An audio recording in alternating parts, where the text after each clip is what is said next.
Hello, my name is Peter, and in a recent video I reviewed this little thing, a brass plane intended for sharpening pencils. As you can see, there are a few marks on it here from where I tried it, and anyways, it didn't go over with me very well, most of all because I already have a lot of good ways of sharpening my pencils that don't cost $70, $61 plus shipping. And then it didn't even work very well.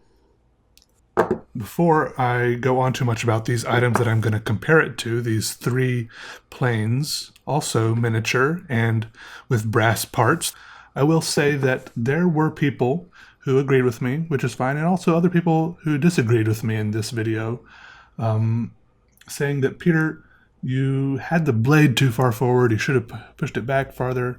There were a lot of comments, but some like that, and I was just thinking, no, okay, I tried it, I read the instructions, I watched their tutorial video, I was holding the pencil and doing this just like they described, right? But just so I would stop thinking about it, I thought I should try it again. I should try it with, just making sure I have the blade pushed all the way far back as possible. And it turns out that when I do have the blade pushed all the way far back as possible, like I do right now, that it does work a lot better than it did for me in the previous video. All right, it's not breaking the lead. There's a lot. It's just not as difficult as it was. So I will say that I was making some mistakes in a previous video, I just dumped a bunch of the fillings out there, but which all of you were smart enough to call me out on and notice that I was doing something wrong. But even when this thing works perfectly, I don't think that this is not a $70 pencil point for me, especially how kind of slow and laborious it is. And, some people say it's better because it's slow and laborious. It makes you take your time. And I don't know, I'm not really trying to become like a pencil hipster. Maybe some people are, but I really just want to draw cool drawings. In some ways, I probably want to become a pen and pencil hipster, it's true.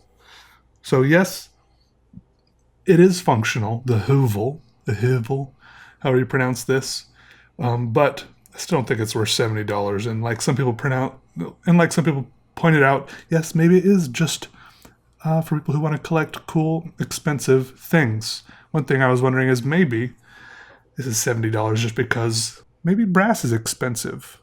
I don't know. Maybe it is, maybe it isn't. But then someone on Instagram sent me a message about these. I think it was Instagram saying, hey, you can buy these at Harbor Freight. You get 3 miniature planes with some brass construction. I'm pretty sure this is brass. It's advertised as so. And this whole pack you can buy for $13, $12.99 plus shipping. Let's say I bought these let's say each one of these is $6 just to even it out. And as you can see, they say that these blades, you can loosen this part and the blade comes out. They say this is carbon steel. So that's good. I guess if I was using it a lot, I would probably want to... Wait, did I just put it... Yeah, I think it was in here like this. If I was using these a lot, I'd probably want to have some way to sharpen these, but I think carbon steel stays sharp for quite a while. If I've learned anything from using this one, it's that the blade does need to be just barely poking out. And there's a few different types of these planes, as you can see. They're going at different angles, different positions on the bottom of the plane where it pokes out. And I will... I was thinking maybe this is just over-engineered, but I will admit it is well-engineered, because the first thing I noticed about these planes is that you'll notice that along with the brass construction, there's some wood construction, and that's where it really starts to let me down. Here in the bottom, the cuts in the wood is a little rough and a little uneven. You can see these two cuts aren't parallel. These cuts here are kind of rough. I don't know if any of this stuff will really impact the usage of these planes. These planes aren't marketed for sharpening pencils, but for hobbyist uses and fine and detail work. Let's see if I can push this blade forward a little bit. There we go, it's probably too much. See, the problem is this uneven cut is the one where the blade comes sticking out, so it's a little bit confusing. I'm just gonna look straight down the plane and push it forward to where it's just barely sticking out. It's kind of hard to get the blade just right and even all the way across like it is in the Hovel one. The more I use these $6 mini planes, and I haven't even tried them out yet, the more I kind of appreciate the precision of this one. But still, I wish there was some point in between, like the $20 one made out of stainless steel or something. Why do these all need to be made out of brass? Is it the extra weight it gives them? Is that what's nice about it? Why brass? Is it just because it looks nice? All right, let's try out this little plane on the pencil. I think this is the best plane out of the three for sharpening the pencil. This blade goes almost straight up and down, which doesn't seem quite as useful. I'm not quite sure what kind of work you would do with that. In this plane, the blade is up at the front. It's probably for another use.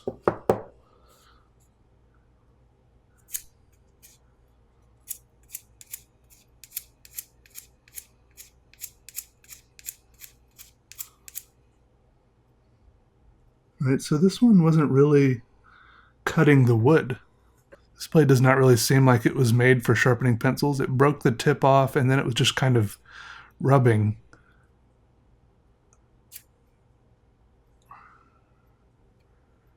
Just kind of rubbing the wood, scraping some wood off of it more than cutting anything. There were no nice little peels like you get with the Hovel.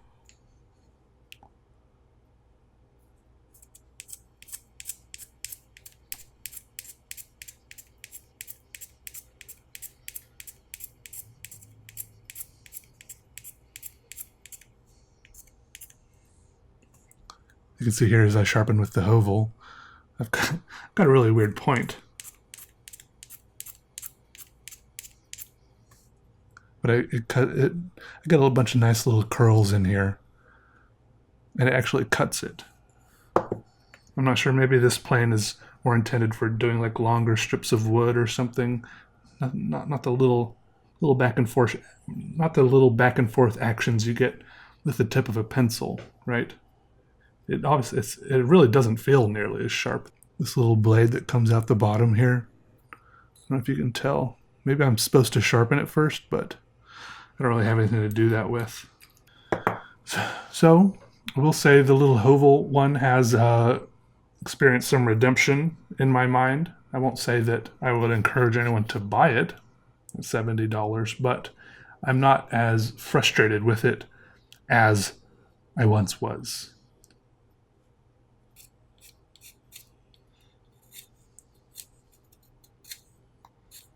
Probably my preferred way to sharpen pencils, just with a blade in your hand.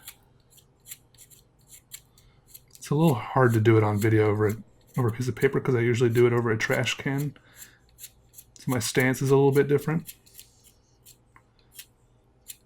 And that's a good enough point for me. And like I've mentioned before, sometimes I don't sharpen my pencils at all. I just use the natural usage of the pencil across the paper to sharpen it, because as one point is getting flat, another point is sharpening up.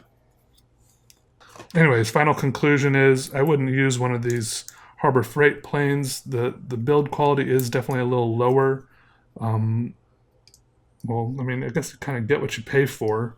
They definitely aren't intended, I don't think, for sharpening pencils. It did become more clear to me that the Hovel one is more intended for sharpening pencils, but it still seems extravagant and unnecessary, which, once again, is okay sometimes because we spend a lot of our time doing unnecessary things. Hey, if this would make you happy, go for it. What would make me happy right now is to draw a picture. Let's do another pencil drawing because that's what I think I would enjoy right now. With this little pencil. It used to be like this long before I started doing so many sharpening experiments on it. You poor little thing. It's going to be okay. We're going to draw a nice picture with you. It'll be wonderful. All right? Okay, first of all, I will say that no, Maker's Cabinet, the makers of this, the $70 plane, the Hoovel pencil sharpener. No, they have not been in contact with me, except to say that the Iris has shipped to me the $115 compass for drawing circles that I have ordered and plan to review as well. I know this is a little bit of a deja vu.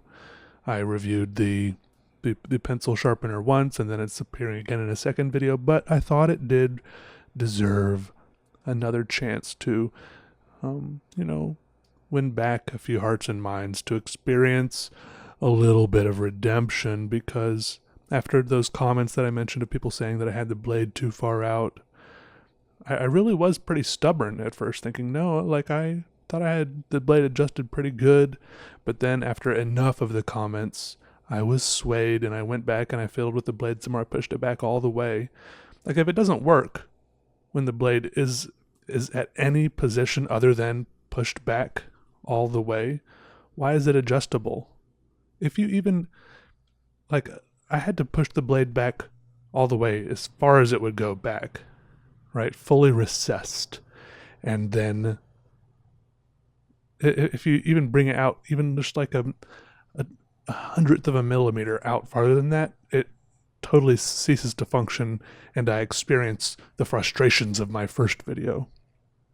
So, I don't know, maybe there are, different uses for having the blade a little farther out. I just don't know about them, but I guess it's just so you can replace the blade. I don't know. Anyways, yes, it does work a little better. No, I still don't think it's the greatest product ever. Who's to say? Anyways, the little $5 or $6 planes don't work great for pencil sharpening either. Let's just stick with normal pencil sharpening techniques. This is kind of just a whole big swing and a miss for me. Planes and pencils. Planes are usually used to sharpen. Planes are usually used to even out flat surfaces, and a tip of a pencil is not really a flat surface. Also, I think it's high time I made a little announcement. There have been some comments now for a while, off and on, about my Twitch channel. It's just pretty much people asking when I'm going to stream again, if I'm going to stream again. I say it's still safe to go ahead and follow me on Twitch, but I'm confident now in saying that I don't have any plans to stream on Twitch again in the future. I'm not saying it won't happen. I do all sorts of things that I don't plan on doing beforehand. But I feel good just doing the YouTube thing right now, and I have some other things taking up my time. And really, I streamed semi-regularly for maybe 2 years, almost 2 years. It was kind of an experiment, because I was doing the YouTube thing first, and I guess I was just kind of testing out to see if I could fit streaming into the whole schedule, into the workflow, and in the end I decided it didn't fit in that well. So I apologize to everyone. I do really miss the wonderful community there. I miss the wonderful people, just being able to chat with everybody. But it really was making everything, like the whole process of drawing and making videos, take way longer. And it was I know this sounds weirdly whiny, but streaming is very emotionally draining. And that's, lots of times when I draw, the whole reason I like drawing is because it emotionally recharges me. And I love just being able to get lost in it and just draw. But when I draw and stream at the same time, I can't really lose myself in it, right? It's not the same kind of therapeutical and, what's it called? Meditative feeling in the drawing. If I have to watch, make sure there's no one, like saying racist stuff in the chat at the same time or whatever. I even if I'm just having to interact with people, which is a good thing, then I still can't concentrate on the drawing and lose myself in it like I want to, right? Anyways, I was considering maybe just doing some intermittent live streams here on YouTube. Maybe not even where I would be doing art, but just maybe sitting here and chatting with people for like half an hour or an hour, right? Maybe just like once or twice a month. What do you guys think of that? Just to chit chat, say hi to everyone. I don't know. Just to just to see you guys typing in real time or something. I don't know. Maybe it could be good. No promises, but so that's like a little update on the streaming thing. It just wasn't working out. That's all. The YouTube thing is working out way better as far as time, effort, money, all of the whole equation, right? So, thank you. I appreciate all of you that do make this work out, and I appreciate all of you on Patreon also. So that it is very functional. All right, it is almost 80 degrees here right now, but I'm gonna go for a bike ride. I'm trying to work. I'm trying to make that a habit. I'm trying to break down unhealthy habits, build up good habits, and I would like for bike riding to be a habit. I'm listening to a book right now on habits called Atomic Habits by James Clear.